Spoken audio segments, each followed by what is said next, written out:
நம்பினேன் உன்னையே நம்பினேன் ஸ்கந்தகுரோ உன்னையன்றி இவ்வுலகில் ஒன்றுமில்லை என்றுணர்ந்தேன். நன்கறிந்து கொண்டேன் நானும் உனதருளால் விட்டிட மாட்டேன் கந்தா வீடதருள் வீரே. நடுநற்றித்தானத்து நானுனை தியானிப்பேன் பிரம்ம மந்திரத்தை போதித்து வந்திடுவாய். சுழுமுனை மார்க்கமாய் ஜோதியைக் காட்டிடுவாய் சிவயோகியாக எனச் செய்திடும் குருநாதா. ஆசையறுத்து அறநடியைக் காட்டிவிடும் மெய்யடியராக்கி மெய்வீட்டில் இருத்திவிடும்.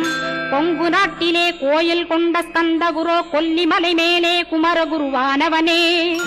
கஞ்சமலை சித்தர் போற்றும் ஸ்கந்தகிரி குருநாதா கருவூரார் போற்றும் காங்கேயா ஸ்கந்தகுரோ. மருதமலை சித்தன் மகிழ்ந்து பணி பரமகுரோ சென்னிமலை குமரா சித்தர் கருள்வோனே. சிவவாக்கிய சித்தருளை சிவன்மலையில் போற்றுவரை